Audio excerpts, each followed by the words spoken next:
নমস্কার সকলকে। আজ আমি নিয়ে এসেছি একসাথে দুটো রেসিপি। এক হচ্ছে বাসন্তী পোলাও আর চিকেন কষা। তো বাসন্তী পোলাওটা প্রথমে বানাচ্ছি। এর জন্য আমি গোবিন্দভোগ চাল নিয়েছি। গোবিন্দভোগ চালটাকে আমি মেপে নিয়েছি। আমি বড় গ্লাসে 1 গ্লাস পরিমাণ গোবিন্দভোগ চাল নিয়েছি। সেটাকে প্রথমে ভালো করে ধুয়ে নিয়েছি। ধুয়ে আধ ঘন্টা মতো আমি ভিজিয়ে রেখেছিলাম পরিষ্কার জলে।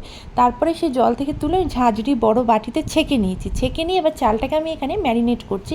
প্রথম অংশটা ভিডিও ক্লিপটা ওঠেনি, যার জন্য আমি বলে দিচ্ছি। এই চালের মধ্যে আমি দিয়েছি সামান্য নুন, হলুদ এবং সামান্য জিরে গুঁড়ো, ধনে গুঁড়ো, একটু আদা গ্রেট করে, আর এলাচ, দারচিনি, লবঙ্গ। এলাচটাকে ফাটিয়ে দিয়েছি, 2-3টে এলাচ দিয়েছি, কিছুটা দারচিনি, কিছুটা লবঙ্গ এবং রোজ ওয়াটার আর কেওড়া জল আর 2-3 ফোঁটা মিঠা আতর। আর তার সাথে দিয়েছি গুঁড়ো দুধ এবং ঘি। এই সব কিছু উপকরণ দিয়ে আমি ভালো করে মেখে নিলাম। মেখে এই ম্যারিনেটেড চালটাকে আমি আরও আধ ঘন্টা 1 ঘন্টা মতো রেখে দেবো। আধ ঘন্টা মিনিমাম রাখা প্রয়োজন।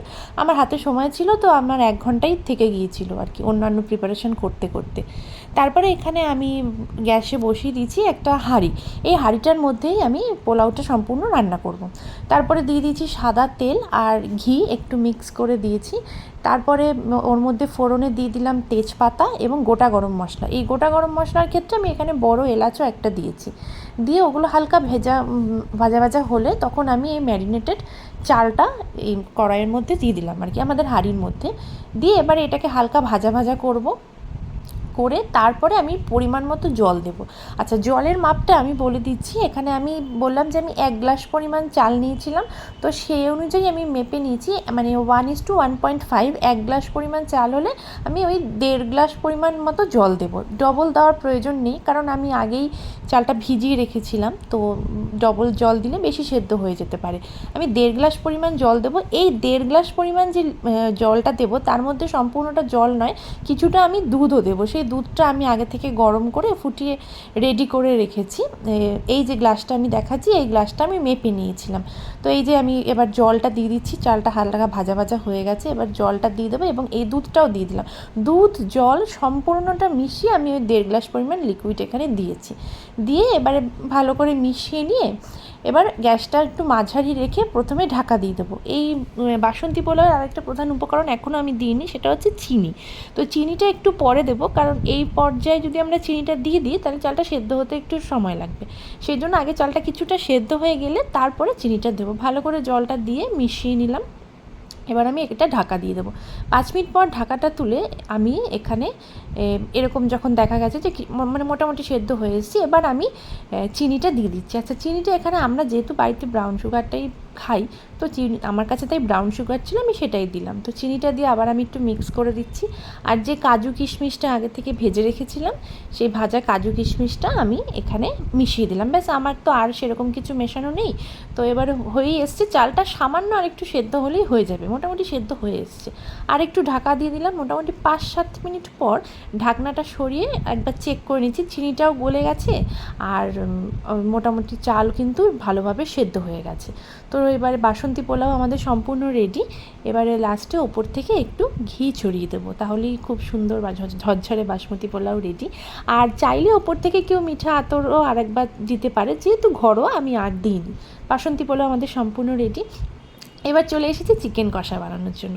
চিকেন কষার জন্য প্রথমে কড়াই বসিয়ে নিয়েছি, তারপরে দিয়ে দিলাম গোটা গরম মশলা এবং গোটা জিরে আর তেজপাতা আর একটা শুকনো লঙ্কা ফোড়নে দিয়ে দিলাম। দিয়ে এবারে পেঁয়াজ কিছুটা লম্বা লম্বা করে কেটে রেখেছিলাম, তো সেই পেঁয়াজটা এখানে দিয়ে দিলাম। আমি এখানে একটা বড় সাইজের পেঁয়াজ লম্বা করে কেটে রেখেছিলাম, সেটা দিলাম। আর একটা মানে মাঝারি সাইজের পেঁয়াজের হাফ, যেটা আমি পেস্ট করে নিয়েছি, সেই পেস্টটাও দেবো। আর চিকেন প্রায় 1 কেজি আছে আমার।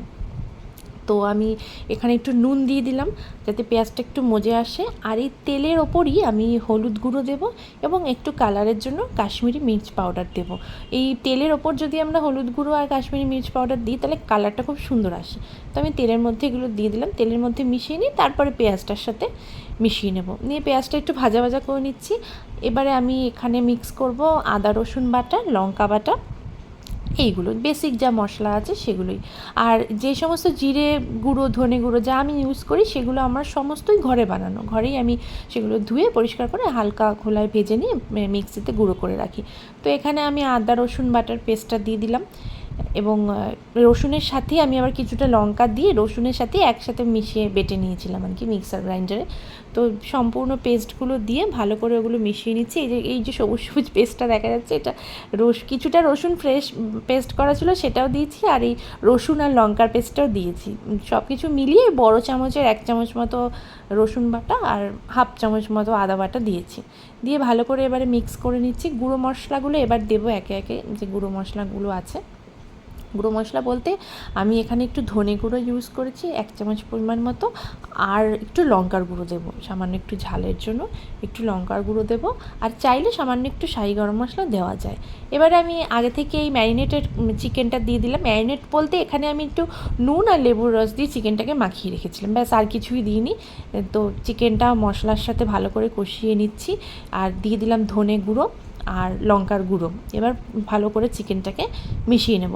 কিছু কিছু সময় আমরা চিকেনকে আলাদা করে ম্যারিনেট করে রাখি, আমিও করি। তো কিন্তু আজকে একদমই খুবই তাড়াহুড়োর মধ্যে ছিলাম, তো অতটা সময়ও পাইনি। সেই জন্য আজকে চিকেনটা ধুয়ে লেবুর রস আর নুন দিয়ে মাখিয়ে ফ্রিজে একটু রেখে দিয়েছিলাম, তার রান্না করার কিছুক্ষণ আগে বের করে রেখেছি। আর ওপাশে আমি 4 টুকরো মতো আলু দিচ্ছি, তো সেই আলুটা আমি আগেই ভেজে তুলে নিয়েছি, সেই আলুটা রাখা আছে। তো চিকেনটা মশলার সাথে ভালো করে কষিয়ে তারপরে আলুটা একটু পরের দিকে দেবো, কারণ এখনও চিকেনটা সেদ্ধ হতে সময় লাগবে, আলু না হলে তাড়াতাড়ি সেদ্ধ হয়ে যাবে। তো এবারে আমি দিয়ে দিলাম এখানে একটু চিকেন মশলা, সামান্য একটু চিকেন মশলা দিলাম যাতে টেস্টটা একটু ভালো হয়। তো চিকেন মশলার সাথে এবার চিকেনটাকে ভালো করে কষিয়ে নিচ্ছি। তো এখানে আমি হাই ফ্লেমে রেখেছি, হাই ফ্লেমে রেখে চিকেনটা কষাচ্ছি। কষাতে কষাতে সাইড থেকে যখন একটু তেল ছেড়ে এসছে সেই পর্যায়ে আমি একটু ঢাকা দিয়ে দিয়েছিলাম ফ্লেমটা কম করে। তারপরে আমি দিয়ে দিলাম এই ভেজে রাখা আলুগুলো, দিয়ে ভালো করে কষালাম। চিকেনে আসলে আমরা যদি বেশি আলু দিই তো টেস্টটা একটু খারাপ হয়ে যায়, কিন্তু একদম আলু না থাকলেও ভালো লাগে না, সেই জন্য আমি একটু কম করে আলু দিয়েছি।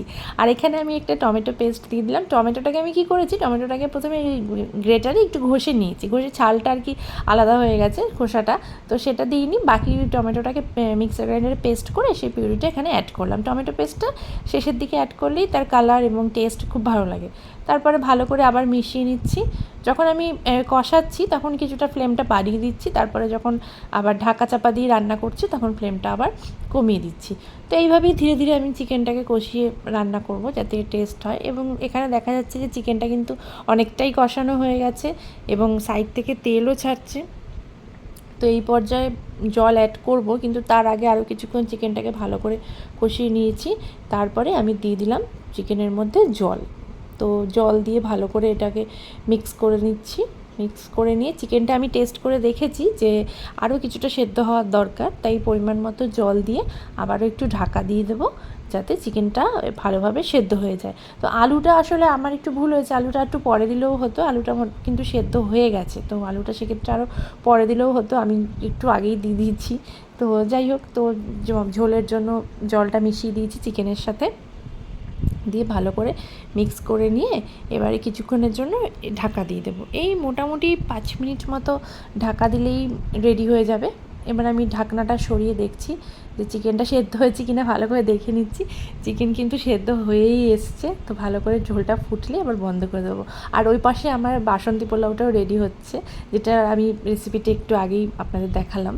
তো বাসন্তী পোলাও আর চিকেন কষা দুটো কিন্তু খুব সুন্দর খেতে হয়েছিল সেদিন, নুন ঝাল একদম ঠিক ছিল, খুব বেশি ঝাল চিকেনটা হয়নি, আর পোলাওও খুব বেশি মিষ্টি হয়নি, মিডিয়াম মিষ্টি হয়েছিল, খুব সুন্দর খেতে হয়েছিল। আর পোলাওটা আমরা যদি চাল আর জল ওরকম মেপে দিই তাহলে পোলাও কখনোই গলে যাওয়ার সম্ভাবনা থাকে না। শুধু পরিমাপটা আমাদের ঠিক রাখতে হবে যে চাল আর জল কতটা পরিমাপে দেবো। আমরা যদি সাথে সাথেই জল দিই, চালটাকে না ভিজেই রান্না করি, সেক্ষেত্রে ডবল দেওয়া যেতে পারে। এই যে আমার বাসন্তী পোলাও আর চিকেন কষা কিন্তু সম্পূর্ণ